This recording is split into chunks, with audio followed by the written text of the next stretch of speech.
Hello, YouTube family. Thank you so much for joining me again. If you haven't subscribed, you know what to do. Today, I'm going to teach you the difference between a giant slayer and a grasshopper. You know, whenever Moses sent the 12 spies in, he sent 12 men that looked just alike. That they walked the same, they talked the same. They were identical besides one thing, their mindset. The 12 spies went in. They saw the promised land. They saw the land flowing with milk and honey. In fact, some of them brought a grape back, a giant grape, to show that God's prophetic word over them was true. But now here is the problem. In Numbers 13:33, 10 of the spies said this.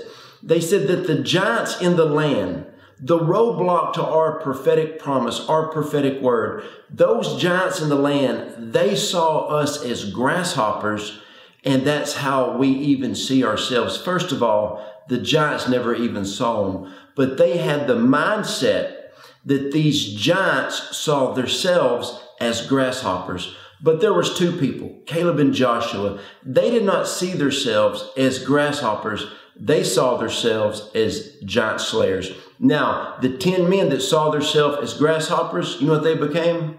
Grasshoppers.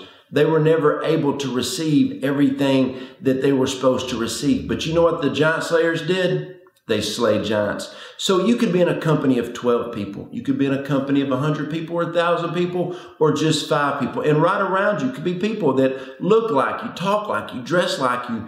And some of those people may be grasshoppers, while just 1 or 2 could be giant slayers. My friends, let me give you a prophetic promise today. If you believe in the gifts and the talents and the abilities and every prophetic word God has ever spoken over your life, let me tell you what you are today.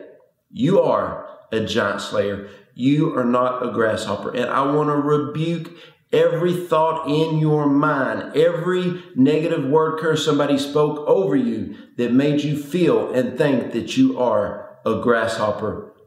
My friends, you are a mighty man or woman of God. You are a kingdom establisher. You are going to help manifest the kingdom of God here on this earth. And I want to tell you that today you need to serve notice on every giant standing in your way. You tell them today that you are a giant slayer. Prophesy to your future, and you are going to go after your promised land. You're going to go after your Eden. You're going to go after your Canaan. You are going to go in and possess the land. You are going to go in and receive every prophetic promise that God has ever given you because you are a giant slayer.